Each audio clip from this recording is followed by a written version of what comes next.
Na awali tumekuwa na taarifa yake Daktari Fred Matiang'i ambapo ametoa taarifa na kudokeza kwamba tayari kuna utathmini unaofanywa ili afisa mkuu wa afisi tendaji ya NASA aweze kuchukuliwa hatua Norman Magaya kwa kutoa taarifa ya kujulisha askari polisi kwamba kutakuwa na maandamano ya amani ambayo baadaye yaligeuka na kuwa ya fujo na zahama. Tazama taarifa yake Matiang'i awali siku ya leo.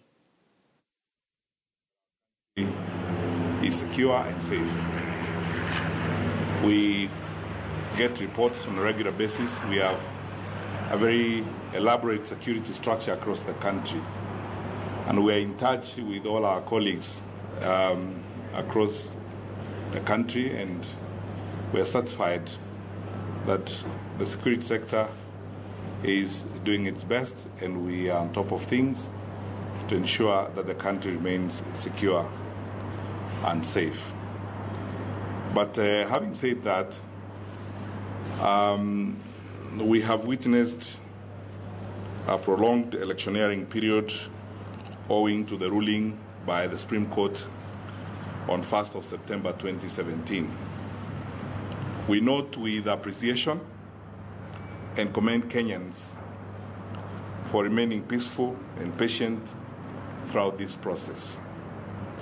In exercise of its cardinal responsibility of protecting life and property, the government wishes to reassure the public that it will do everything possible for the continuance of peace and tranquility in the country.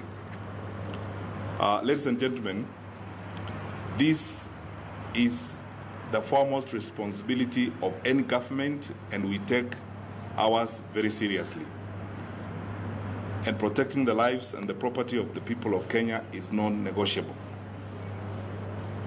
Whereas the Constitution of Kenya under Article 37 provides that, and I quote, every person has a right to peacefully and unarmed assemble, demonstrate, picket, and present petition to public authorities, unquote, the enjoyment of these rights is not absolute and must not infringe on the rights of other Kenyans. In the recent past, however, we have noted with great concern the escalation of lawlessness, breach of peace and public order during demonstrations organized by NASA, manifested in Kisumu, Homa Bay, Migori, Siaya, and Nairobi. Through the attack on police stations, attack on police officers, occasioning grievous bodily harm, serious disruption of normal business activities, occasioning massive economic losses, assault on innocent civilians, destruction and looting of property, grave damage to public property and critical national infrastructure. We wish to remind Kenyans that the rights enshrined in the Constitution are operationalized through the Public Order Act, Cap 56 of the laws of Kenya, which provides, among other things, how public meetings and processions are regulated. Specifically, we wish to draw the attention of the public to Section 5 of the Public Order Act, which places very clear responsibility and obligations on those organizing such meetings and processions. Accordingly, it is the responsibility of the organizer to ensure that all participants remain peaceful and do not breach the rights of others. The organizers are required by law to notify the officer in charge of a police station in the area of the proposed demonstrations, including time, date, route, venue, and purpose of the procession. The police officer must issue a formal notification to the organizer, either allowing the demonstrations or providing reasons why not to allow. The law provides that the organizer shall be held personally liable, and I want to emphasize this.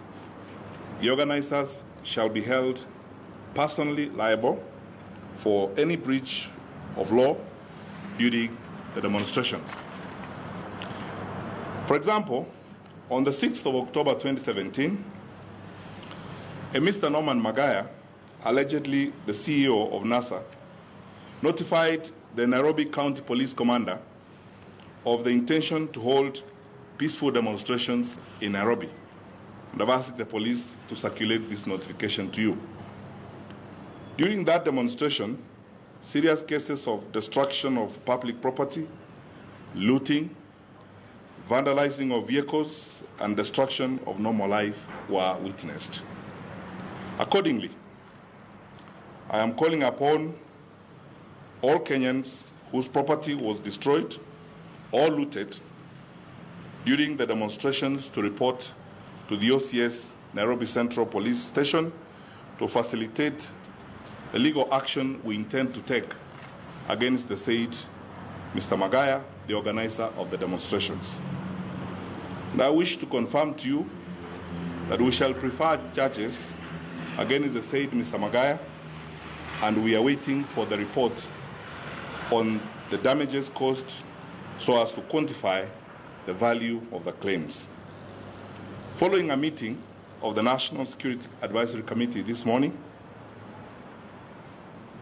and in accordance with Section 5 of the Public Order Act, due to the clear, present, and imminent danger of breach of peace and public order as witnessed in recent demonstrations, the government notifies the public that, for the time being, we will not allow demonstrations within the central business districts of Nairobi, Mombasa, and Kisumu. The Inspector General of Police has been advised accordingly.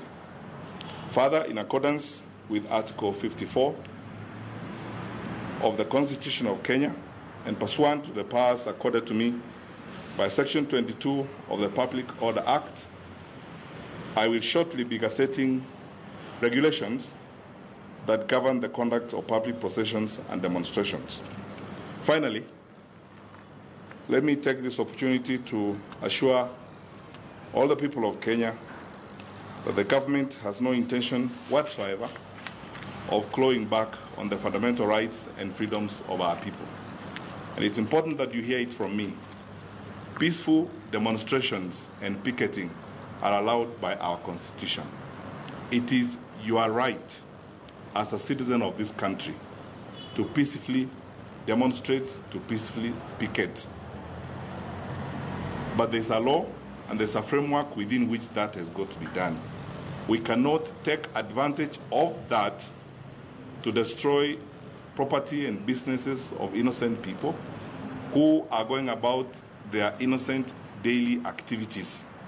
Unless, and it's important I emphasize this, unless, for the leaders who are organizing this, unless it is your intention to destroy the property and the businesses of innocent people, unless it is your intention to hurt innocent people, unless it's your intention to shake. Na mtazamaji, na kwa taarifa hiyo ya awali ya Daktari Fred Matiang'i ambaye ni kaimu waziri wa usalama, naomba